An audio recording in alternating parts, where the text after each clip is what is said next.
Okay. Chair Boomgarden. Here. Commissioner Chapdelaine. Here. Commissioner Elphick. Here. Commissioner Munger. Here. Commissioner Stevens. Commissioner Ziegenmeier. Here. And Commissioner Baines. Present. All right, please rise, join with Director Chapdelaine in the Pledge of Allegiance. Salute, pledge. I pledge allegiance to the flag of the United States of America and to the republic for which it stands, one nation, under God, indivisible, with liberty and justice for all.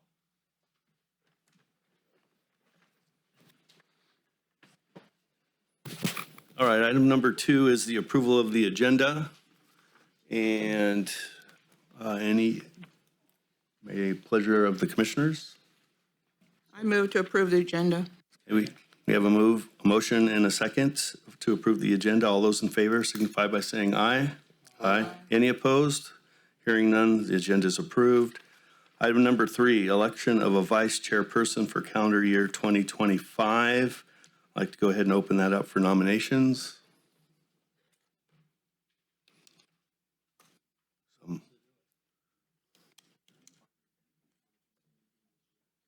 It's the vice chair. Yeah.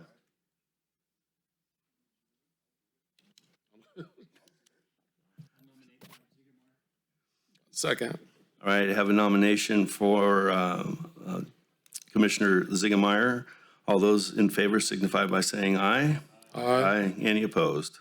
Congratulations, Mr. Vice Chair. Yeah.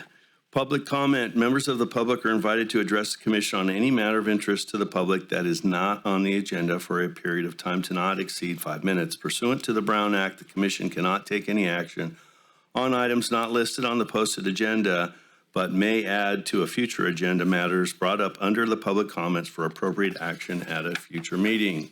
I do have one item here with a Mr., I hope I'm saying this correctly, Mr. Dane Wadley. Thank you. Come on.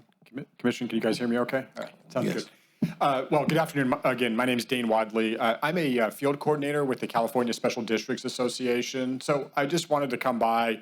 I'm CSDA's the local liaison to the special districts here in Sutter County.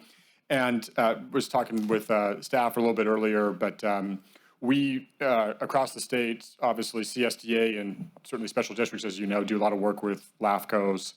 And so I just wanted to kind of come by and just basically kind of introduce myself and be able to put a face with a name for you guys for a CSDA individual who works with, like I said, the special districts here. A couple things that we do on behalf of the special districts is legislative work. So again, obviously, like with you guys, most of you being at least being cities or counties. So we're the equivalent association of California State Association of Counties or the League of California Cities, but obviously for the special districts. So we do a lot of legislative work on behalf of districts. We're actually partnering with cities and counties right now on some legislation down in Sacramento. But then we also do quite a bit of just professional development, training, assistance for special districts, for board members and staff, governance, operations, best practices, et cetera. And so something that's available to, again, all the special districts up here. And so essentially just want to, be a resource to obviously the commission, certainly to staff as well. We've already talked about a few things kind of going forward here. But that's just the purpose of my public comments, so I don't need to go too much longer. But if we can be of assistance and obviously me directly, then certainly want to do so. And appreciate a few minutes of your guys' time just to do this introduction. So, Excellent. Thanks for coming in. Any questions from Mr. Wadley? I have one. Go ahead. I just wondered, where are you based out of? So in my case, I'm based out of Auburn because I cover a territory for CSDA, which goes up here. On the northern part? Yes. Okay, thank you. Yes. Anybody else? So I think we're looking for 2 district members, so any assistance you can get Right. with getting us some good qualified applicants would be great. Yeah. No, one of the things we were talking about, and we can at least put some of that information out through our channels as well to help you out. Awesome. Again, thanks for coming up. Thank you. Item number 5 is the memorial paver for Mr. Don Cochran, and I think I will turn this over to Mr. Libby for a quick briefing. Yes, Mr. Chairman, thank you. As you know, our longtime Commissioner Cochran passed away this last February. At the last meeting, the commission discussed purchasing a memorial paver for Mr. Cochran at the Sutter County Museum. That has been done, and the cost for that paver was $150. We don't exactly have a kind of a line item for such expenditures in the budget, so we wanted to come forward to have the commission ratify that expenditure. So basically, we're asking the commission to ratify the executive officer's expenditure of $150 from LAFCO's office supply budget for the memorial paver. Any comments from the public? Questions from the commissioners? Comments from the commissioners? I move that we ratify the executive order for them. Second. We have a motion and a second. All those in favor of the motion signify by saying aye. Aye. Any opposed? Hearing none. I want to back up for a minute. Any other members of the public that didn't turn in a speaker card that would like to talk to the LAFCO? Okay, seeing none. Item number 6, LAFCO number 25-001, Tiara Estates Annexation number 342, a change of organization to annex 8.85 plus or minus acres to the city of Yuba City. The territory is located along the east side of Elmer Avenue and the west side of Thule Parkway at 2103 Elmer Avenue. Assessor's parcels number 17-066-003-005-021. The executive officer has proposed expanding the annexation boundary to include 2131 Elmer Avenue. Assessor's parcels 17-066, 004, and 020, together with the full width of Elmer Avenue right-of-way adjoining the annexation boundary. A presentation and then a public hearing. Thank you, Mr. Chairman. So here's a kind of a location map of the area. So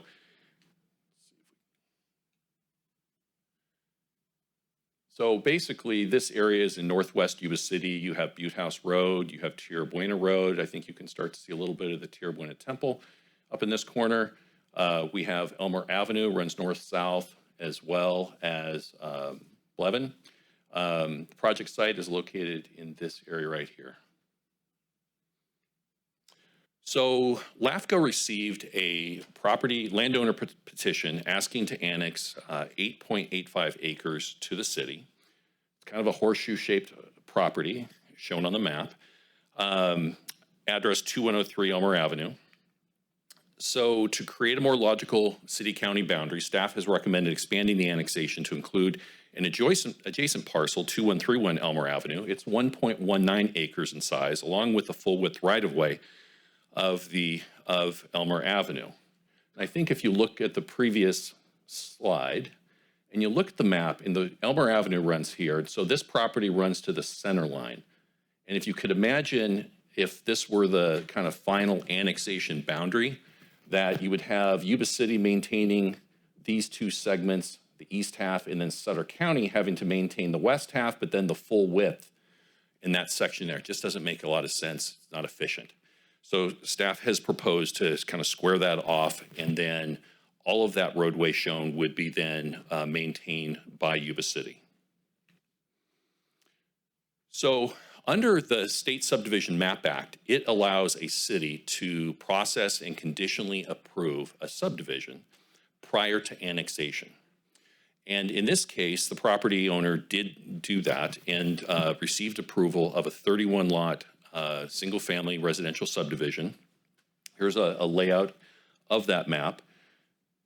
The southern access off Thule Parkway is going to be a cul-de-sac. This northern street actually provides connectivity between Thule Parkway and Elmer Avenue. All city services, water, sewer, and drainage would be extended to serve the property. So under the LAFCO law, and this is in Government Code Section 56668, It lists out 17 different areas that must be considered by the commission as part of a proposal. And your staff report in pages 5 through 9 does that. Staff has provided written responses to each of those items in order to support annexation. Sutter LAFCO has adopted its own policies for annexation. Those are reflected on pages 9 through 13. And staff has also provided written responses to those items. And I'm going to kind of hit the high points on some of those.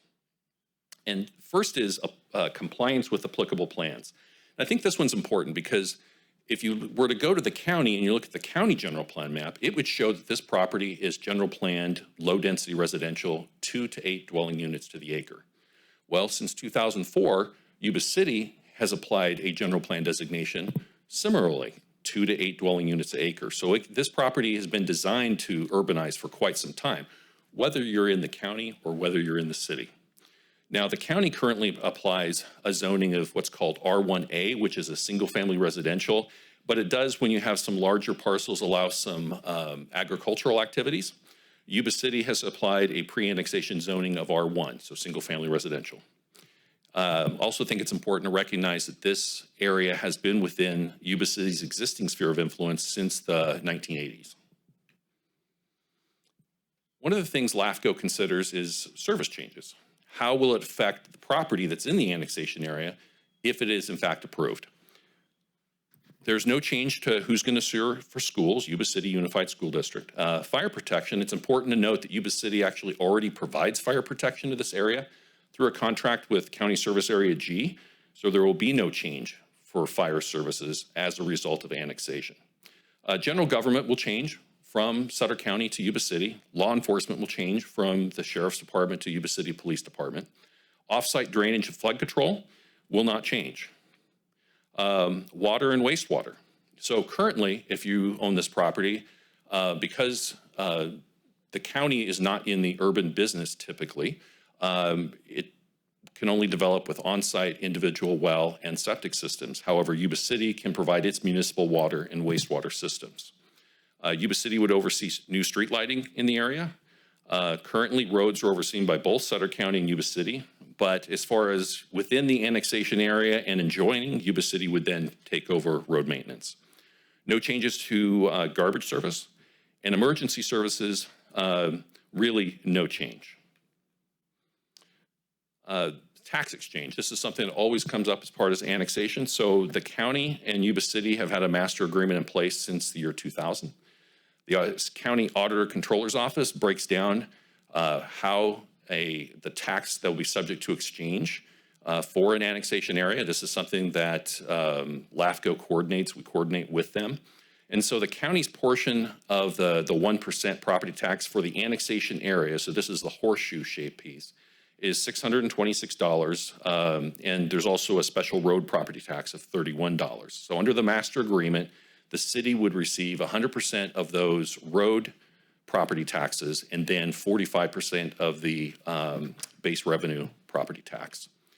So as a result, annexation, if approved, would transfer just $313 of tax to the city. The city would continue to receive monies for County Service Area G in the amount of $161.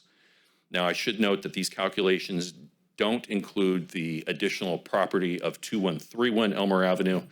However, we feel that that's just a minor increase. So compliance with environmental laws. So unlike a lead agency, so either if you were Sutter County or the city of Yuba City, when projects come through, as the lead agency, you have to adopt an environmental document. In this case, LAFCO were acting as what's called a responsible agency. So Yuba City conducted the environmental document as part of processing the Thiara subdivision and adopted a mitigated negative declaration. Now, the CEQA guidelines tells us that as a responsible agency, as LAFCO, we comply with CEQA by considering the city's previously prepared environmental document, and the LAFCO Commission shall reach its own conclusions regarding potential environmental impacts. And on that note, we did include the city's adopted environmental document in your staff report. The expanded annexation area, so 2131 Elmer Avenue, And the full right-of-way width of Elmer Avenue adjoining, we feel is categorically exempt. And that's because the property is developed consistent with the density that the city has assigned, and the city does have the ability to extend services to this parcel if desired by that property owner.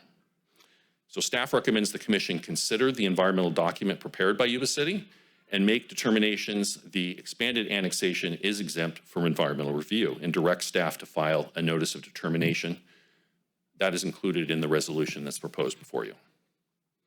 Regarding public notice, typically at the city or county, 10-day public hearing notices are provided. In the LAFCO world, we have greater public notification requirements, 21 days. So we provide a 21-day notice advertising the paper. We also have to advertise or send notice to both property owners and registered voters.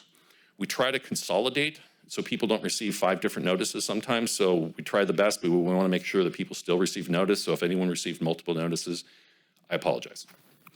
One of the things you may recognize by this is this picture is in January of last year, your commission updated our notification requirements to include requiring public notification signs. Well, this is the first one. You can see there's a place for notices, LAFCO's website, QR code, and actually that's my direct line.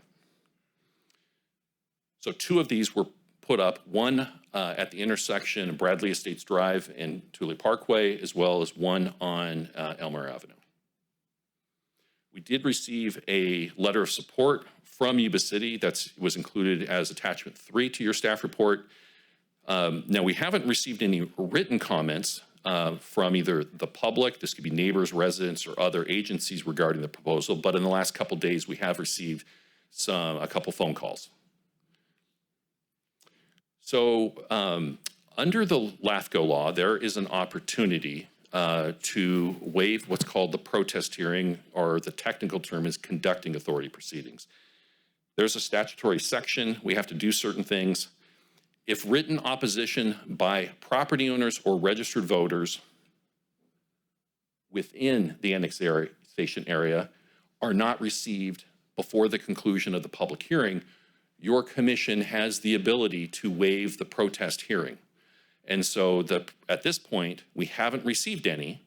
And so we are, the resolution before you makes the assumption that we don't receive any written protest, and then currently waives the protest hearing. So the recommended action: conduct a public hearing, adopt a resolution making determinations approving the Tiara Estates annexation number 342. It's a change of organization annexing 8.85 acres as well as 2131 Elmer Avenue, that's 1.19 acres, and the full width right-of-way of Elmer Avenue that adjoins the annexation based on the determinations, terms, and conditions contained in the resolution.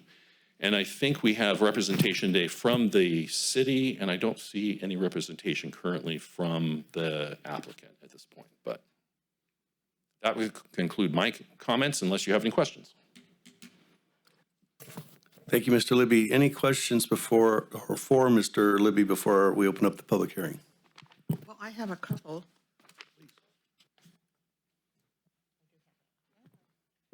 There we go.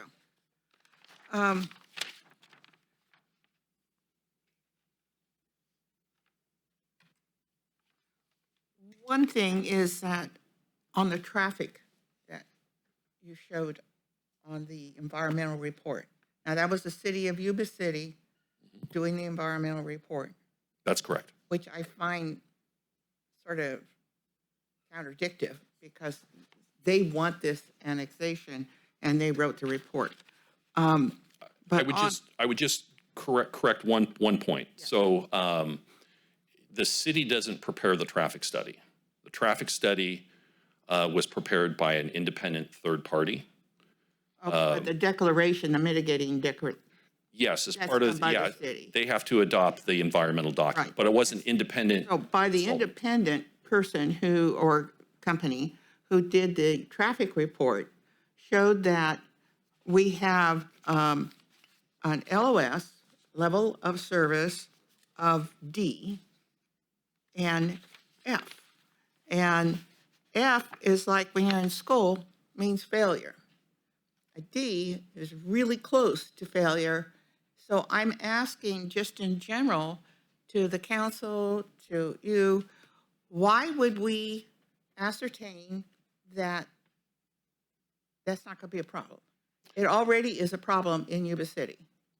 And if you want to go from Elmer on to Butte House, 8 o'clock in the morning, it's almost impossible, unless you're going to make a right-hand turn. So I'm just wondering, why would we do that, add more population, more vehicles, and not have a plan to augment that, mitigate it? So the environmental document, and I know Ben's here from Yuba City, and he can help me answer the question. The traffic study, I believe, concluded that all study intersections operated at a level of service D or better, correct? Okay, so I'm not going to tell you that's great, but that has been the city standard. Is that what, yeah, it's the city standard, and it's a miserable standard. But I would just say that most jurisdictions have traditionally had that level of service. D and a F. So what you're telling me is everybody else creates a terrific issue with traffic, and it's okay for us to do it too. Isn't there any way to plan out something different? Anybody?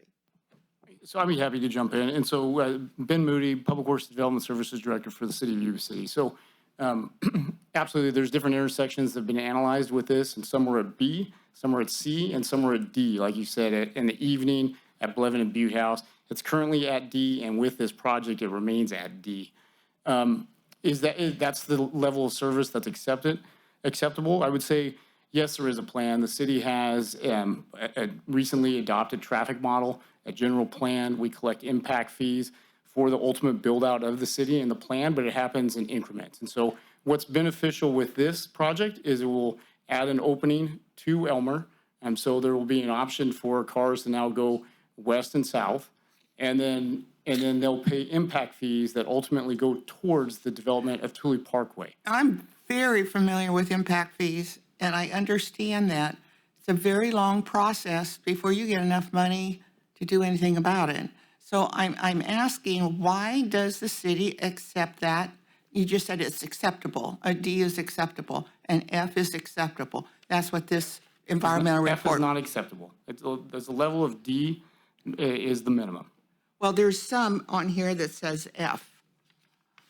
So let me see, let me pull it. You probably know better than I, because I read it once. See if I think it's page 71. Okay, there we go. Yeah, your findings was all less than significant. And I don't see how you can say that when it's a D. It should be on page 71, I think. So my question is, you've said that, okay, we are presently at a level D on Butte House, Live Oak intersection. Is that correct? Butte House and Blevin. And Blevin. At peak hour in the evening. Okay, what about in Elmer? Elmer, I believe it's a C. At peak hour, I mean, so with this project, there's about 10 trips per household. And so you have an addition of approximately 300 homes that will be divided up between coming down Elmer and then coming through Bradley Estates to Blevin, and then distributed to Queens and then to Butte House. And so the traffic engineer has broken that out. And during that peak hour, there's about 1 trip per house. So there's about 30 trips during those peak hours in the morning and in the evening that add to that. And so that's been analyzed. It's not great, but that is what the minimum standard is. And then they pay their fees and they make sure they go in towards that plan to ultimately develop Thule Parkway. Whose minimum standard? The city of Yuba City's minimum standard. So that's the standard that the city has taken. Yes. Through the general plan. Something should be thought about that, because I don't know about other residents or other community members. And I'm not just talking about Elmer, Butte House, Blevins, talking about the whole city. We have increased population significantly over the last 20 years. Very little has changed on our roadways or our processes of moving traffic one place to another. And I find this very concerning, and I think just adds to it. That's my thoughts.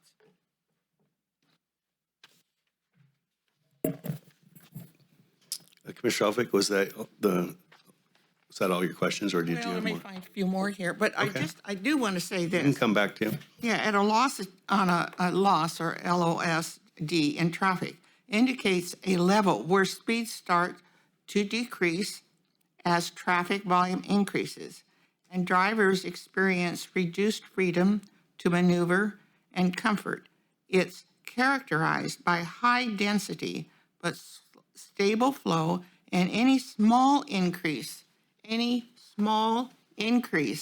in traffic volume can lead to operational problems. And we're talking about, at the moment, a small increase, but there's more development going to happen in that area. So I'm concerned. And an F indicates the worst traffic conditions, representing broken down flow and significant delay due to traffic demand exceeding capacity. Is characterized by stop and go traffic, high delays, and extremely low speeds. Essentially, a loss F describes a situation where a road is in constant traffic jam. So that's what we're saying is okay. That should do it for now. I just want to reiterate, it's currently a level of service D. With the project, it remains at a level of service D. And the ultimate goal is to connect Thule Parkway prior to any future development in that area. And what did it, that's what gets me. We always anticipate this out and we don't do anything to correct it beforehand and make developers do what they're supposed to do and augment and resolve this situation they're going to build into, not after. But I understand impact fees, but also the impact fees, and it's in here on impact fees, says nothing about what the impact fees are and what studies have you done for creating an impact fee. I would assume it was an outside entity that did it and that there was a nexus to it. Yes, absolutely. When the city does a traffic model, it's comprehensive. It looks at the build out of the city, of the sphere. As Mr. Libby stated, this is consistent with the land use. We're not changing the density that's been projected for quite some time. And so the roads, the modeling for a collector, for an arterial, even though people don't want to see this many cars on there, a rural 2-lane road could handle up to 3,000, 6,000, up to 16,000 cars a day until you hit a certain level of standard that really starts to block things up. And so currently Elmer is about 800 cars a day. This would move it up to about 900 cars a day. Thank you, Mr. Moody. Okay. I disagree, just point, but go ahead. So, Mr. Chairman, Questions from the commission? Hearing none, then we'll go ahead and open the public hearing.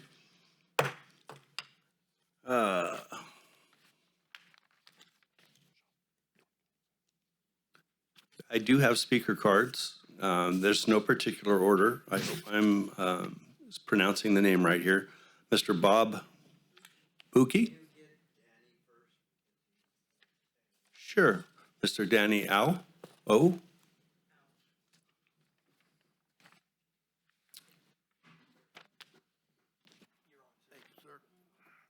Hi, my name is Danny Au. I live at that address at 2131 Elmer Avenue, which you guys have on that annex plan. And everything the young lady said on your board is more or less what I was concerned about. Plus the fact that with this so-called addition, all the extra traffic you're talking about, and they're only indicating just so much, but I've lived there close to 35 years, and my family has owned the property. So it is an ongoing issue with the heavy traffic coming down that road where people don't even live there. They take an alternate means to get around the issue, and they're using our road to do it. The improvements on the road are very minimal, which can cause more serious problems. And then you're going to add that to the problem that Blevins already has with the extra traffic that's coming in from that new community that's coming off of Truly Road. And the people can't even get out off of Blevins to get onto Butte House. The people going out in the morning are stuck in a line of traffic due to the signal light down there at Harder Road. So it's backing us up to get out to even get to work. And it's ongoing. And now with this situation, you're going to add more traffic to it.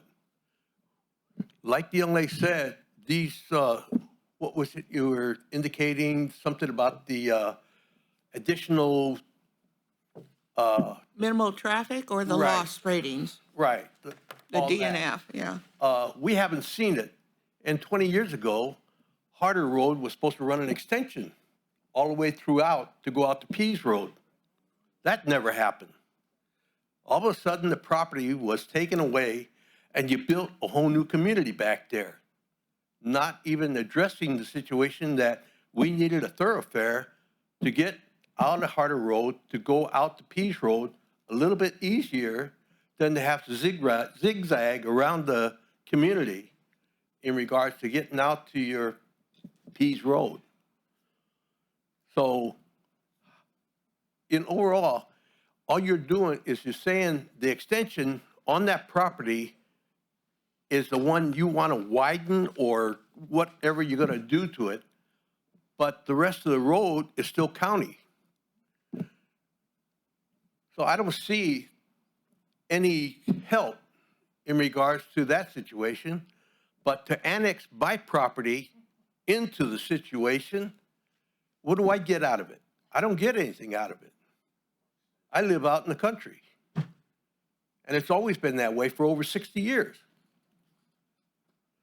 So to do this and take the orchards that I had around me and leave it so that I could have the possibility of using that orchard and keeping country out there is not anyway good to put these homes out there. So you add more headache to Thule Road onto Bradley Estates and back down to on Blevins, because Blevins has a school out there that we addressed a long time ago when that addition was put in. And that hasn't been corrected.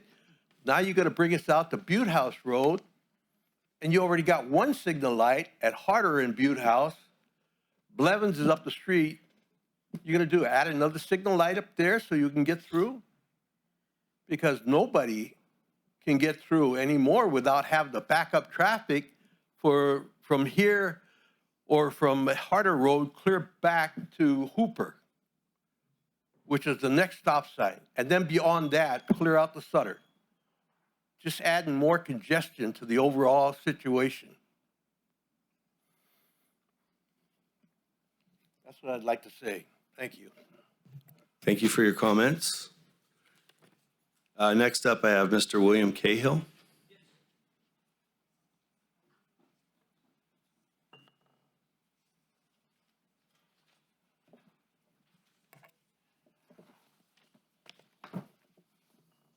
My name is William Cahill. I live on Nick Court in Yuba City, right adjacent to not this annexation, but the development that's going to have 31 homes in it.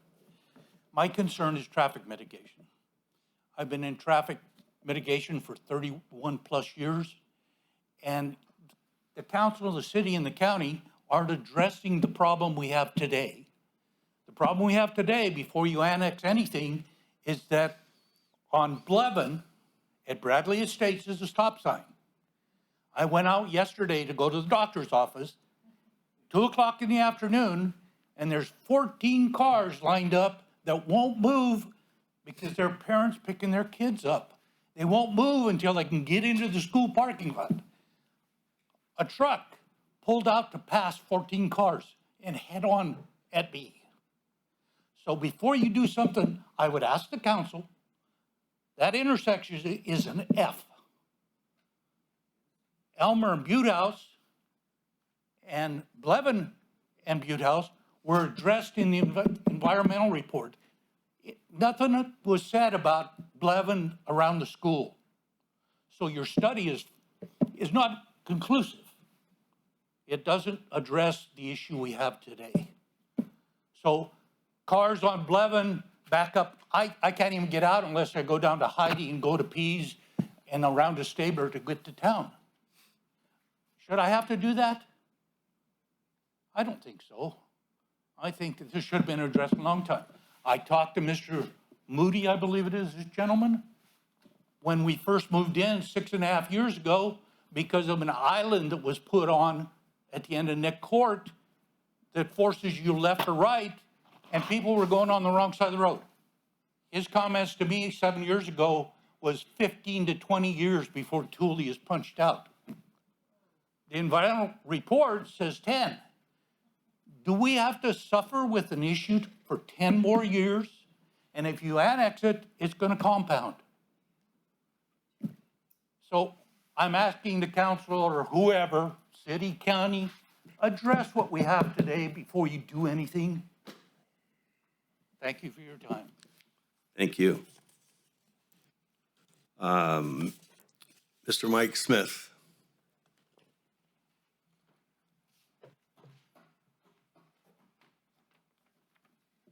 I live at 1979 Elmer Road, and you guys, we've been working on some of this stuff for years.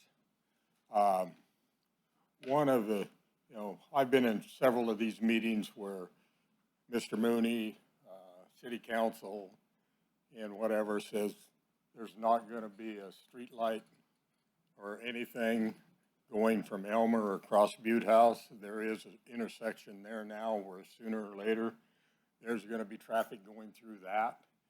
There was never going to be a road on this development side that was going to go into Elmer. It's placed into Elmer now, so we're going to get that traffic. So it, certain times of the day when school and everything's going on, there's so much traffic going Butte House, Blevins, and all over the place. You kind of have to, what do you want to say, play chicken, or just go out there and hope somebody stops to get on Butte House. Don't like to see that. I'd rather see something happen before the development to take care of that, whether it's a light or something like that, because it is very, it's a public hazard. It really is. It's a public safety problem. Elmer was never meant to, and I noticed that you're doing your easements on that little portion, and I know once that portion's done, I'm pretty sure you're gonna jump across the road because you have access right there to get back, because there's another 8 or 10 acres right there that the gentleman has that's developing this, that he'll want to annex into the city. The only other thing that I can say is I hope Thule Parkway gets built fairly quickly. And there's 2 parcels just to the south of what the development is right there, and the city and LAFCO, because you'd like to make sure you infill and you get stuff into the city. Those parcels should be taken into consideration, even though they're small. They can house, I don't know, probably 8 through 10, probably eight houses apiece on those. So there's 16 houses that could come to the south. And then there's a gentleman that used to have his almond orchard. I'm trying to figure out why the LAFCO and the city aren't trying to annex the whole thing clear to Butte House and figure out a traffic plan and everything for that. And I don't know if that's in your plan or whatever, so. I'm done. Thank you. Thank you, Mr. Smith. I want to deviate just a minute to ask Mr. Moody, could you just please clarify the city's position on annexation right now? We do not pursue annexations. The property owners do. That's okay. Yeah, absolutely. We support smart growth. And so this is developer driven. This is an owner application, so the property owner owns this. With us being the lead agency with the land, the applicant comes to the city, processes a subdivision map. We make sure it meets the criteria that's necessary for our development standards. And then as a condition of the development, they need to annex into the city in order to provide services. But the annexation is applicant, owner driven. And with that, that's where this is before the commission today. The parcel in between the owner, that is an optional here because we believe it's smart growth to square it off and make sure the city maintains the full road right away. But that is a discretional option today. Through the chair. Sure. So I know that the city doesn't go out and shop for growth. However, does the city receive any funds from the impact fees? When the property is developed in the city of Yuba City, there will be an impact fee required specifically for roads that will go into the road impact fee account. So isn't there any for flood control or for at least the maintenance for fire, water, Yes, sewage? absolutely. And so, so as Mr. Libby stated, there'll be a property tax assessment. They will fall into those. There is a Sabufka impact fee for the levies. They will remain in CSAG. And so there will be that property tax assessment collected on that behalf. And then there's also property taxes that will then go towards the city of Yuba City based on the And tax so exchange do you agreement. get some of those funds sort of pulled out of that for administrative costs? Out of the impact fees? No, impact fees are a separate bucket of money that goes directly and are restricted to improvements. Okay. Improvements, are they totally identified before like you're going to do impact fees on these houses is what you're proposing. And my question is, I don't see anything proposed for any updates on anything. It's just an impact fee for operations. But what about So impact fees have to be for capital improvements due Okay. to growth. Right. And so as part of this project, they will build the connection to Elmer and they will build their frontage along Thule Parkway, along that property frontage. And then each housing unit will be assessed an impact fee with a portion of it being for roads that goes into the road account. And do you know what that impact fee is? Right now, the road impact fee is approximately $6,000 per unit. Okay, and that's all you're going to get from that on the roads, 6,000. So Per unit, plus they're going to build their portion of Thule Parkway. their portion is what's in front of their That frontage. property yes. line? Yes. Yeah. Okay, and so how long before Thule Parkway has all the pieces put together? It's about 90% there. There's one property just to the south of Bradley Estates that has not developed yet, so there's missing right-of-way between Domain Estates, Kenneth Way, and Bradley Estates. So there's about a 200-foot, I don't know the exact distance, but there's one remaining property from there to Butte House Road. Okay, thank you. So, Mr. Chairman, I thought I would add that it was this year that Yuba City adopted an updated general plan. Part of that included updating its circulation element and a new traffic model. And so the city is currently going through, based on that new traffic model and the new circulation element for the general plan, and is preparing a road impact fee update that the city staff, I think, will be bringing forward in the not too distant future. So that's just for hard assets, that's $6,000. The impact fee is just for hard assets, correct? Yeah, for capital. And Yeah, so, for yes, but the impact fee based upon the new study is probably slated to be going up. And so when is all this information available? So the 2040 general plan is on the city's Right. website. But I'm talking currently. about the traffic flow that you, As far as the traffic model, I think, because it was brought forward to the city council, Ben, I can't remember if it was back in January, but I think that information, is that publicly available?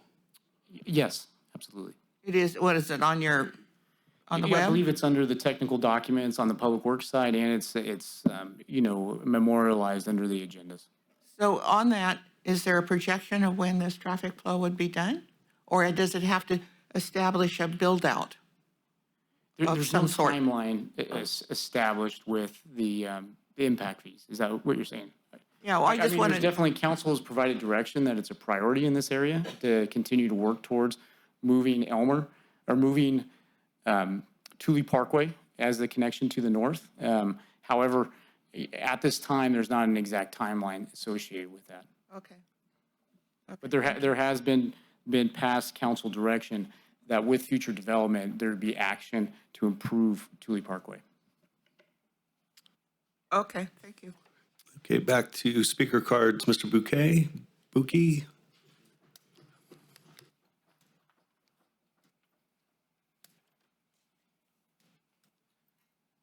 Hi, I'm Bob Bookie. I live across the street from Danny, and I'm in support of him not having to deal with the city taking his property.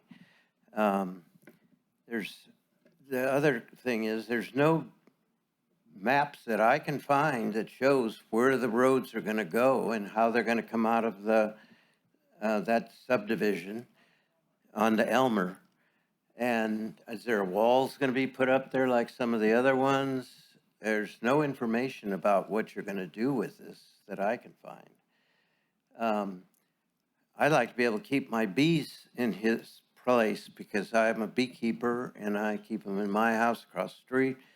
And I'd like to be able to put some there, but it's illegal to put them in the city of Yuba City for some dumb reason I don't understand. And I'm just concerned about the traffic. Elmer, in the wintertime, is underwater. You can hardly drive out of from our house down to Butte House Road because it's always flooded. And what are you going to do about that? And then the other end of Elmer's always underwater too. There's a boat sitting on the side of the road over there somebody's dumped off. And what are you going to do about that? I've seen there's probably 20 boats sitting alongside the road. Nobody takes care of any of them. Of course, that's not city, so that's county. So I'm sorry I mentioned that. Yeah, we got county reps here. Okay. So anyway, I'm in support of Danny and his annexation. He doesn't want to be annexed. Thank you. Thank you. Mr. Libby, do you want to address the 2131 Elmer Avenue with? Yeah, absolutely. So as we noted, it was done as a proposal to try to square off the boundary. It is optional. So if the commission were inclined to approve the proposal, you could remove that address from the annexation. And so if I, let's see if I back up one of the previous maps. So then the annexation would look like this. Go ahead. Through the chair. It wouldn't include expanding over the full width of the road. Correct. Okay, thank you. I think Mr. Buki mentioned not seeing the streets. If you wouldn't mind throwing the presentation that has the identification of the plan. I know we have Mr. Menard here too, if there's anything. So here's the 31 lot subdivision. And so there's two streets. The southern one, I think it's called Roan Court. So it's a cul-de-sac and comes straight out. It looks like directly opposite from Bradley Estates. And then if you go to the north, Amira Drive, and that's going to be a connector from Thule Parkway over to Elmer Avenue along the north side. Now, as far as kind of big picture how the city grows, then where you would pull information from would be the city's general plan and the circulation element, because that'll show you in that area. And I think what you'll find is on the general plan, it shows Thule Parkway being a main thoroughfare, north-south. and is further to the west as the city grows. Tierra Buena would be, road would be as another thoroughfare ultimately. Sir, just because we're recording and we want to make sure we capture, sorry to make you get up there again, but we want to make sure we have a record of the meeting. Thank you. William Cahill again. Did you say that there's 2 roads coming out to Thule? I think you just said that. Is it, and where's Yes. the road that's going to go to Elmer? So that would be the north road, Amira Drive. Is it also come out to Thule? So yes, it connects Thule Parkway over to Elmer Why Avenue. do we have 2 of them coming onto Thule? Because that's that was the circulation plan that was proposed by the project engineer. So because of the traffic that's going to be on Elmer, everybody in that development will come out onto Thule. That's a guess, but I think it's a pretty good guess. Because you can't turn on Elmer either way other people have told us. Unless you make a right-hand turn. So I would say that we've heard from the city representative. We also have the project engineer is here that he can also get up and address some of the concerns. Thank you, Mr. Libby. I want to share traffic, let's put it that way. It's going to happen. We know that. It's just, we have an issue now that I previously talked about that nobody's addressing. I've talked to the school, I've talked to the police department. They don't have the staff to do anything. You can't post somebody there at the 4-way stop twice a day. You got other problems in the city, bigger than what that is, except to the people that want to go home. Thank you, Mr. Cahill. Mr. Menard, do you have anything you'd like to add? Mr. Menard is the, please introduce yourself. So,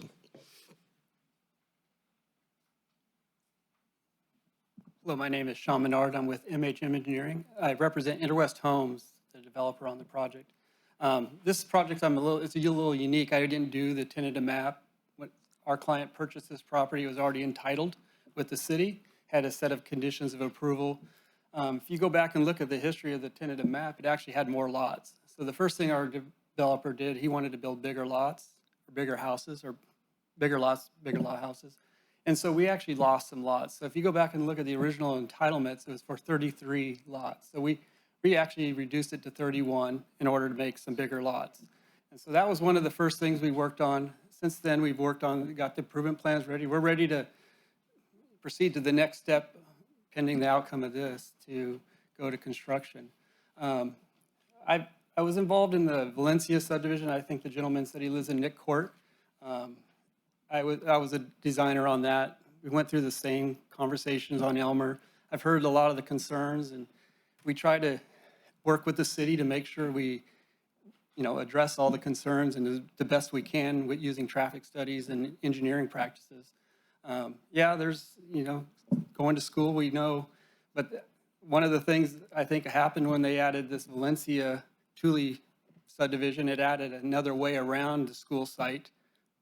Probably not great for everybody, but this connection to Elmer might give another all access route for people to get around too.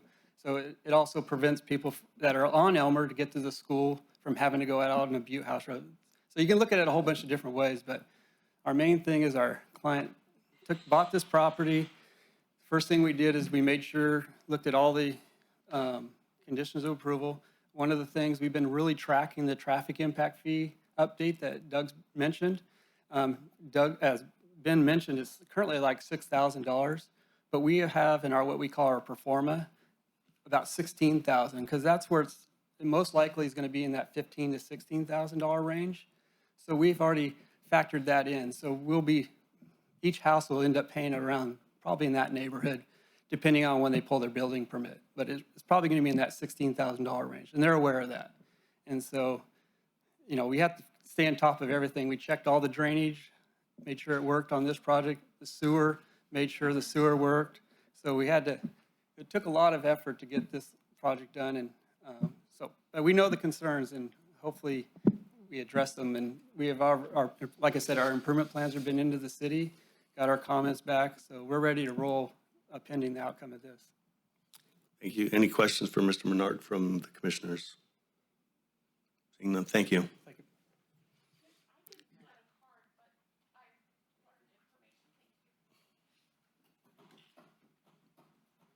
Please just state your name.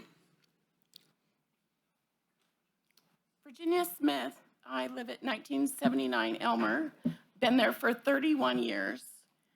And this is a new buyer that purchased property to develop. We've lived there for a long time, as most residents have. We don't want to be in the city limits. We don't want to give up, because I'm sure they're going to want to take part of our front properties to widen the road when they start to develop these. They say they planned for the traffic that increased in Blevins when they did that. Well, it's a disaster. It'll be even a bigger disaster on Elmer when they add 32 new houses. We have farm animals that are going to be right next to these houses. Do you think they're going to be happy with the smell and the everything comes along with farm animals? So many people out there have farm animals. It's not going to be right to put people in homes right next to that, and it's going to take away our way of life that we moved out there and planned for. And these traffic studies, what year were they done? Were they done during the school, while school was in session, so that you see how the traffic flows when kids are going to be dropped off and being picked up? When were those traffic studies done? In 1922 or 2022? There's been significant increase in traffic on Butte House since then, with the new houses going in and the harder development, and now it's coming out onto Butte House. It was supposed to go onto Harder, and it's just going to be a mess. The people that live there, most of them don't want to be in the city limits. We don't want Elmer to be a super busy road with a widened and loosen our property, and that's all I have to say. Thank you.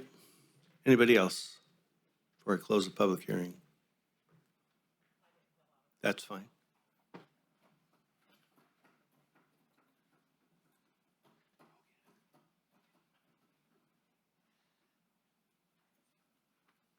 Aletha Martin, 2182 Elmer Avenue. The street will be coming right in front of my house. People drive up and down our road at 80 miles an hour. I've had 3 cars total in my driveway before because someone running off the road and running right through our yard and the whole 9 yards. I don't know how you're going to slow the traffic down. All you're doing is asking for a horrible accident there, that people are going to get killed. People pulling out and people flying. I've watched people, when I've come down Pease, they come off Stabler. I watch them. They come down Elmer. They go down to Butte House and either go to Walmart or to Bel Air. They use our street as a second street. Instead of going down Stabler, that's 25, they come down Elmer and go 80. So I think you're just asking for a lot of trouble, you know. And is there going to be a wall around all this, or is it just going to be open to the houses? I don't know. I haven't seen any plans where they're going to build a wall or anything, so. I think Mr. Menard will try to address that. And also the flooding on the road. What are they going to do about the flooding on the road? It floods just south of that, and then it floods up north on Elmer too. Every year when it rains, we have water on the road. I'm familiar. Okay, thank you. You're welcome. The conditions of approval required a sound wall on Thule Parkway, so there'll be a sound wall the whole length of Thule Parkway along our frontage. And then at the end of the cul-de-sac, there'll be a sound wall there too, so. What about Elmer? And, sorry, I meant to say Elmer. On Elmer, at the end of the cul-de-sac, so those lots will have a sound wall between them and Elmer Road, and then on Thule Parkway. And drainage? On drainage, from the drainage on Storm Elmer, drainage. there's no, this subdivision won't be going to Elmer. This subdivision goes down in the storm drain system that's in Blevins and goes down by Harder Parkway. So this drainage doesn't go into Elmer. All this drainage will be taken off the Elmer system and headed the other direction in this underground pipeline. Thank you, Mr. Menard. Any other public comment? Okay, I'm going to go ahead and close the public hearing, and we'll bring it back to the commission for any comments. Through the chair. Please. I ran those roads for over a year straight. I lived in that area. And when you make decisions, I try to put myself in those situations if I'm not from there. But I lived there off of Patty Drive for a year. It's my district. All right, that means that I can't tell you how many phone calls or how many times I was stopped on my runs from people complaining about the elementary school right there. I myself was almost hit many times, my wife, and so forth. But there's a few things here. Growth is inevitable. But I agree with you, if there was a stoplight there, I'd support this project. But there's no stoplight there on Blevins. And I've seen the traffic firsthand, first thing in the morning, 3 o'clock in the afternoon when people are getting off work. And it's tough to maneuver around there. And I see where everyone kind of goes the back channels, but then that gets congested and so forth. But Ben, what is the future on a proposed stoplight at Blevins? Really, the answer through our general plan, through the traffic model update, the answer is extending Thule Parkway, so a traffic signal at Harder, Butte House, Thule Parkway, and then it would extend all the way up to the north. And so that would alleviate some of the traffic coming down Blevin. And so then the plan would then make Blevin at Butte House a right in, right out. So anybody that wanted to go left would come to Thule and then back out. And so there's definitely, the city has a capital improvement program project programmed. There's been preliminary design work done for that intersection and a connection to Queens with discussions on what the cost would be to then extend a 2-lane road up to the north. So that's definitely in the works and some preliminary work done as to when that occurs, because that does need to occur. And we've been directed to have that occur before and consider that before any more development comes into this area. But the fix is to extend the signal at Harder and Butte House, make that a 4-way signal to the north and make the connection, and then change Blevin. Okay, so when you say, so no stoplight at Blevins proposed? Correct. It's too close to the Harder Thule Parkway, which would cause traffic jams itself. And so it's really making that intersection a 4-legged intersection to go to the north. And then you would change Blevin to be a right in, right out. Any proposed stop sign? No. No. It's really with a signal and then changing the direction of flow to push people to the signal. All right. Speaking of LAFCO right here, but, as a county supervisor, I have no say in what goes on in the city there. I can only ask. But like I said, that is my district, and I did live there for a little over a year. So I had a lot of phone calls and a lot of stops and so forth, even up to today, in the amount of traffic that goes through those roads. But like I said, a lot of that, you look at that development, hopefully you guys could figure something out here soon in the near future. Thank you, Commissioner Ziegemeier. Other comments? Yeah, I do have one. I am not for this annexation as it stands. I am very much aware that growth is necessary, but it has to be logical, reasonable growth with good thought processes behind it. This traffic is an issue that I think the city, since you did the environmental report, should come back to us with a different traffic plan. And without safeguards for Blevins, for Elmer, there's no way I'd go with this. Thank you. Anybody else? Mr. Baines. I think, Mr. Owl, you made it clear that you don't want to be part of this annexation. My question would just be back to staff, is that, because it was said earlier that property owners are the ones that make the request. Was that just made on their behalf or just trying to square it up, or how was that the addition whole parcel added. The addition was made, yes, to square it up. And should there be a motion made to approve the proposal, we can structure the language so it's just the the original proponent's land only. Thank you. Any other comments? I guess it's left up to me. Number one, I just want to make sure a couple things are clear. Number one, the city does not go out and solicit annexations. So if you take one thing away from here, we're not out land grabbing as a city. I'm speaking as a city commissioner or LAFCO commissioner, but also as a city council. Because whenever I sit up here on LAFCO and I hear the city's trying to do this, the city's trying to do this, we're responding to a request by a property owner. That's it. Doesn't mean we have to do it. Doesn't mean we don't have to do it, but we have to do the due diligence based upon what the property owner presents. And in this case, this is what staff has done, is they've gone through their checklist of things they need to do. Then they bring it to us for us to decide whether or not it makes sense to annex this into the city. The other thing I would say is there are multiple issues whenever, and as Commissioner Ziegemeier, this is also my district. This property is not represented by me right now. It's represented by Commissioner Ziegemeier. If it comes into the city, then it would be in the city. I can tell you with keen interest, Commissioner Ziegemeier and I have had conversations, the city and the county have numerous conversations about the traffic challenge that exists in the Tierra Buena area. We do have a Tierra Buena ad hoc committee, as Mr. Moody mentioned. There is a lot of effort going into trying to figure out how to circulate traffic in this area. And like you, when I hear level D, when I first heard that, I go, D, wow, that's not, but, and I'm not saying because everyone else does it makes it right, but it is currently the council's adopted level of traffic flow.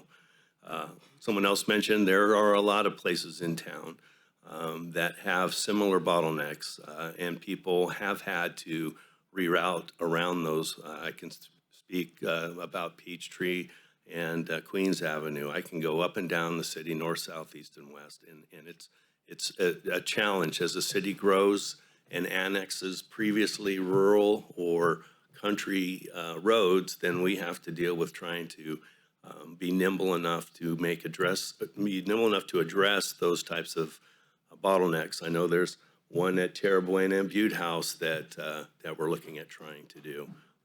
And there's plans that both the city and the county work closely with our Sacramento Council Area of Governments on transportation grants, because we're out there searching for bringing our taxpayer dollars back into the community to try to address these. And Commissioner Chapdelain's also on SACOG, trying to bring money back to improve circulations, because we're not the only city that addresses development at the edge of the city.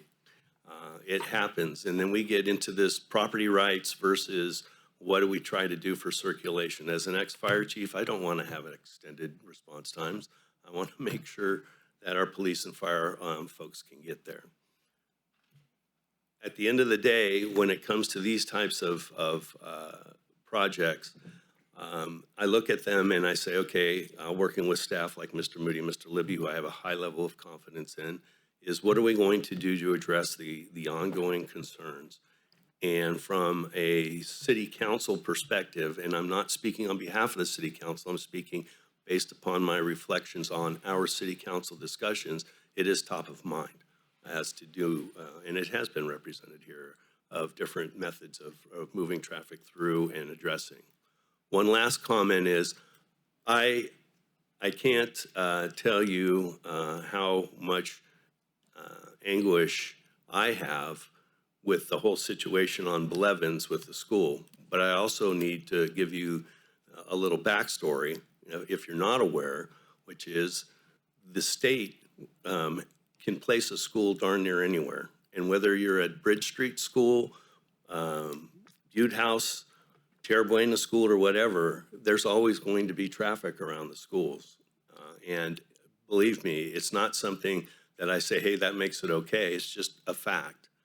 When schools get up in the morning and when they let out in the afternoon, it's going to be a problem. And we do take that into consideration as we talk about circulation. But these aren't easy decisions for us at LAFCO. Again, trying to address property rights and the willingness for someone to follow the rules, something that's been in place since the early 2000s, correct? But to also make sure that Mr. Al, I for one would not ever include you in the annexation unless you wanted to be in there. That's just the bottom line for me, and as a commissioner or any other position. So what's the pleasure of the board or the commission? Chair? I move that we adopt a resolution accepting staff's recommendation, but also removing the proposed expanded annex area that belongs to Danielle. Parcel number that you guys had. Yeah, so the annexation, your motion would include annexing APN 17066-003, 005021, and removing 2131 Elmer Avenue. Have a motion, looking for a second.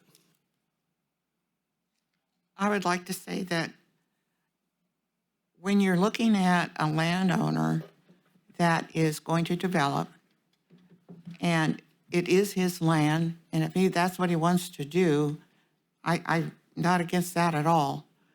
However, not so many people should suffer because of it. And with this traffic issue, it could be resolved before this went through, but evidently it doesn't look like that's going to happen. I vote no. We haven't had a vote yet, but I'll take that as no. Yeah, that's a no. I'll second that. I have a motion and a second. Motion by Commissioner Baines, second by Commissioner Chapdelaine. Let's go ahead and have a roll call vote, please. Commissioner Baines, Aye. Commissioner Chapdelaine, Yes. Commissioner Elphick, No. Commissioner Munger, Commissioner Ziegenmeyer, No. and Chair Baumgarten. Yes.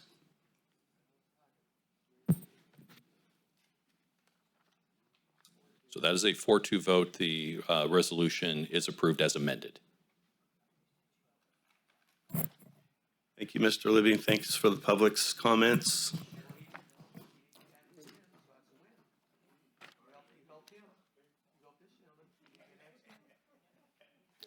Item number 7, LAFCO's fiscal year 2025-2026 final budget.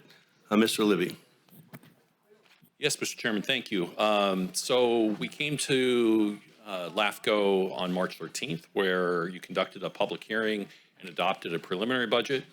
LAFCO's proposed budget's $147,500 for next fiscal year. That's 31% less than the current fiscal year. Some of that's due to reduced expenditures for completing MSRs. Some of it is refined expenditures based on need that we're seeing. 15% less reduced cost for executive officer clerk services. We are starting to see fee revenue, so that's helping offset certain costs. Carryover balance is also funding a portion of the budget. The budget for next fiscal year includes appropriating $50,000 for preparing a municipal service review and sphere of influence update for the city of Live Oak, which hasn't been done since, I believe it was 2011. The commission will maintain a general reserves of $186,000, and the county, cities, and independent special districts each group would be contributing $30,000 to LAFCO's budget. So the county pays $30,000. The cities, Live Oak, Yuba City, pay their $30,000. It's typically roughly 90% Yuba City, 10% Live Oak, and then the independent districts divide that up amongst them. So staff is recommending conducting a public hearing for the final budget and then providing the recommended changes and adopt a resolution to approve the final budget for next fiscal year. Thank you. Thank you, Mr. Libby. Any questions for Mr. Libby before we open the public hearing? Through the chair? Please. I just had a quick question here. One thing I want to thank you for bringing down the budget. I'm ignorant of this. Explain the cost for the MSRPs, and like you have Live Oak has to be done. How does that get reimbursed? Does the city and the county and so forth pay for that, or is that That is a cost that is borne by LAFCO. Now, there can be situations where, and I'll use Yuba City as an example, when Yuba City was proposing its Bogue Stewart master plan on the south side of Yuba City, when that proposal was coming forward, it required that an updated municipal service review be completed. Yuba City bore the cost of paying for that. But just to fulfill our statutory obligations of, Right over the, yeah, then that cost is spread out amongst the LAFCO's members. Any other questions? Through the chair, Please. move to approve staff's recommendation. Gotta open up a Oh, sorry, hearing. that public left. No, Mr. Bumpus is still here. I'd like to open up conduct a public hearing for LAFCO's fiscal year 2025-2026 final budget. I do not have any speaker cards. Would anybody like to speak on the budget from the public? Seeing none, I'll go ahead and close the public hearing, bring it back. Through the chair, Yes. move to approve staff's recommendation. I second. Okay, we have a motion and a second on LAFCO's fiscal year 2025-2026 final budget. Roll call, please. Commissioner Baines, Aye. Commissioner Chapdelaine, Yes. Commissioner Elphick, Yes. Commissioner Munger, Commissioner Ziegenmeyer, and Chair Baumgarten. Yes, thank you. Item 7 passes unanimously. Item number 8, LAFCO 24-001, consideration of an out-of-agency water service request for Sutter County Fire Department's Oswald Tudor Fire Station number 8, located at 1280 Berry Road, Assessors Parcel 23-072-018. Yes, Mr. Chairman, I think everyone is aware of where the Sutter County's Oswald Tudor Fire Station is located, southeast corner of Highway 99 and Berry Road.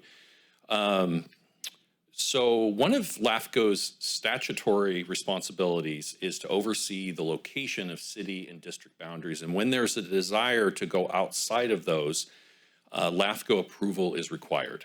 So the government code, LAFCO law section 56133, kind of lays out how that's done. There needs to be a documented threat to public health or safety. And we need to notify, bring in any alternate service providers. So a little history. So the map up here, the gray area shows the current city limit line. Stewart Road runs east-west right here, and that is the sphere of influence boundary for Yuba City. So back in 2020, LAFCO approved an out-of-agency service request for water to serve Berry School. And so basically a water line was extended using some grant monies down Railroad to Berry and then west to the school. Now, your staff report here says 4-inch line. You'll notice here on the map, it actually says 3 inches. There were a little back and forth. 4 inches is the correct diameter of that water line, we found out. So the proposal is to extend that water line an additional 520 feet from this point here on the southeast corner of Berry School westward to include the fire station. So there also needs to be a demonstration of need. So the county did some water testing. It showed that there's high levels of iron and manganese in the water. That really that's a taste issue. That's discoloration, staining of fixtures, dishes, and Lord help the poor firefighters trying to keep any whites white in the laundry. The water testing that was done by the city in the last 6 months, so what that showed is that the naturally occurring arsenic in the water there is at 22 parts per billion, which exceeds the federal drinking water standards of 10. So significantly higher. That's the same thing that the Berry School faced.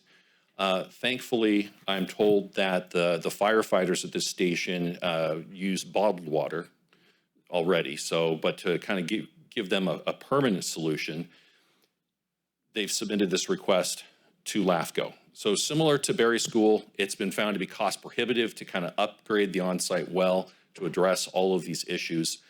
Frankly, there's no other water service providers in the area that could solve this problem. I think, as most of you know, Yuba City's primary water source is the Feather River. Yuba City has a permitted treatment capacity of about 36 million gallons per day. The average summer demand is about 23 million gallons per day, so there's plenty of water available to serve this fire station. Yuba City did provide a letter of intent to serve water for this out-of-agency connection. That was attachment 4 to your staff report. One thing that's important to note is the existing water service agreement between Yuba City and the school district, which provided for that water line originally being extended, is operated and maintained by the city at the expense of the school district. So separate from what your commission may do today, the county is going to have some discussions with the school district to talk about the costs of maintaining this water line. Because Sutter County will be required to reach an agreement with the school district to access it. Regarding environmental review, there's a couple statutory sections that we cite where we feel that this extension is categorically exempt. The extension is not considered growth inducing because it's going to serve only providing water to a fire station only to address an immediate health hazard. So the recommended action is to receive public input and adopt a resolution making determinations and approving an out-of-agency water connection for the city of Yuba City to provide water service to Sutter County's Oswald Tudor Fire Station number 8. And I'd be happy to answer any questions you may have. Any questions from the commissioners? Through the chair? Yes. I'm like a broken record, but can you sort of tell me who's going to pay for going from the school to the fire department, the actual installing that water line?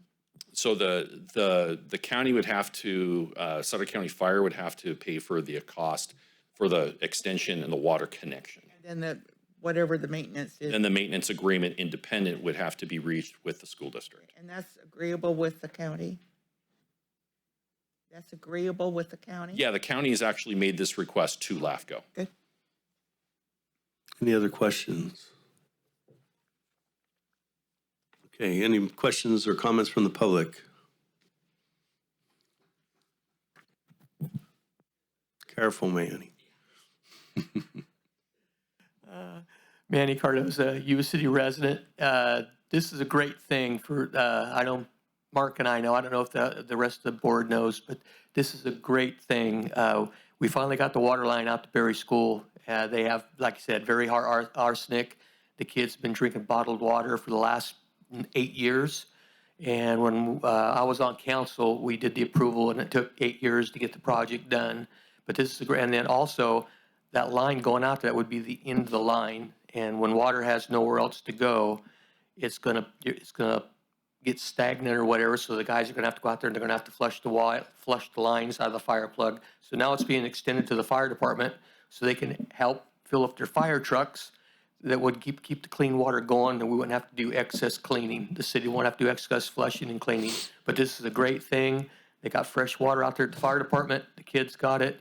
So I'm hoping that you move forward and pass this, because it'd be a wonderful thing, especially for that end of town. Thank you. Thank you.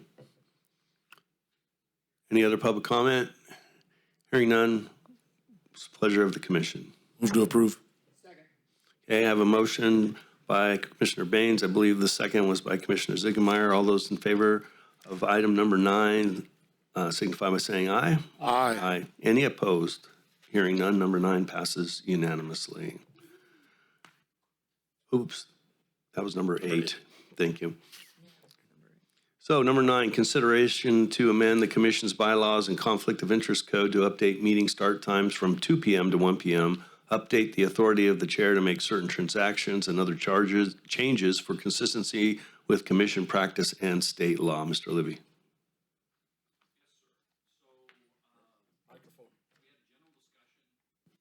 We had a general discussion on March 13th about the idea of potentially moving the meeting start times from 2 p.m. to 1 p.m. And, staff, we don't like to let a good opportunity pass for taking a quick review through the document to make sure that we don't need to do any other changes. So I want to thank Bill Vanasek, LAFCO counsel, for his assistance. We did that. So we wanted to amend a few sections of the bylaws in conflict of interest code. Section 3.1, we want to update to reflect that we do our preliminary budget in March and not April due to the commission's bi-monthly meeting schedule. Section 4.6, officers, commission officers, it would update subsection D. That would add a provision that any transactions completed by the chair outside of a meeting shall be placed on the agenda of the next commission meeting for information or ratification. It just provides more flexibility for the executive officer as well as the chair. Section 5, conduct of business, revise the start time in the commission's meetings from 2 to 1 p.m., noting that meetings will continue to be held on the second Thursday of every other month. Section 5.7, conduct of meetings, eliminate the agenda requirement for the commission to approve the agenda. So if you look on the County Board of Supervisors agenda, the Yuba City Council or Live Oak City Council agendas, you don't have to approve the agenda. This is not a legal requirement. You would find that once the agenda is posted, you're limited on what you can put on the agenda. The commission always reserves the right to remove things from the agenda. And so talking with LAFCO council, there really isn't a purpose to that item, so we would like to see that eliminated. Section 5.9, public testimony, eliminate the requirement that a speaker provide their address and eliminate the reference to his and her. So legally an address cannot be required. Basically revising it for a speaker to provide their name to the clerk. And Bill, I think it was in this section, there was additional verbiage you wanted to see struck? Yes, there is. After the address, it says, or may state their city or community of residence in lieu of their address. That relates to the address. Since we're removing the address, I would recommend that we remove that as well. Okay, thank you. And so really we're need to receive public input and adopt a resolution to update the bylaws based upon what we just discussed. And that would conclude my comments. All right, any questions from the commissioners? Comments from the public? Entertaining a motion. So through the chair, are we just making a motion then to have are we going to have a, move this to next meeting to actually vote on all this? Or or can we make a motion to approve all this today? You can make the motion to approve today, then that means please be here at 1 o'clock in July. All right, I'm making a motion to approve. Second. I have a motion by Commissioner Ziegemeier, second by Commissioner Baines. All those in favor signify by saying aye. Aye. Aye. Any Just opposed? clarifying that includes Oh, the it includes additional the, language, includes the, council. Includes the language. yeah, Thank you. thank you.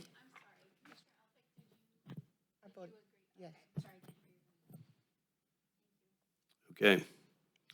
Item number 10, consideration of a First Amendment to the independent contractor agreement between Sutter LAFCO and RSG Inc. for work associated with completing a comprehensive fire service, municipal service review, and sphere of influence update. Mr. Libby. Yes, I almost hated putting this on there because just the looks of it's like, well, they're not getting the work done, but that's not true. So we're asking for a 3-month extension. Basically where we're at is that we entered the contract with RSG to do the fire MSR July 11th. The contract runs June 30th. Where we're currently at is we've got the draft document out to stakeholders where they're going to provide final input, and we're going to meet next week on May 13th. And that's going to include all the fire agencies as well as bi-county ambulance. Hopefully you can attend. Perfect. All right. And so we're going to incorporate any final revisions. We are aiming to release the document publicly in June and hopefully going to bring it forward to your commission at the July 10th meeting. And so July 10th exceeds the current June. If there needs to be any changes in July, this actually provides that we could come back in September and have those, and it keeps the consultant under contract. But I do want to note that we have done the work both in the time frame that we were talking about, and it has stayed on budget. And so we're asking to receive public input and then authorize me as the executive officer to sign the contract amendment for a 3-month contract extension. Thank you. Thank you, Mr. Libby. Any questions from the commissioners? Comments from the public? Seeing none, a motion. Second. A motion by Commissioner Munger, second by Commissioner Ziegemeier, excuse me. All those in favor signify by saying aye. Aye. Any opposed? Hearing none, item 10 passes unanimously. Executive Officer's Report, Mr. Libby. Yeah, just one quick thing to add. So as noted earlier, we have vacancy in our district members. The Special District Selection Committee under the law allows for the executive officer to conduct the district recruitment for new district members by mail. We sent out correspondence to the districts in late April. And so we've given them through like mid-June to be able to make sure it gets on everyone's agendas so they can consider nominations. And so then we would we will see what we get. Hopefully we will get a new couple district members through this recruitment, a primary district member and an alternate. So with that, that would conclude my comments. Okay. Any commissioner comments? With that, we'll stand in adjournment. Next meeting is not on here. 1 o'clock. 1 o'clock, yeah. 1 o'clock. Okay. July 10th, 1 o'clock.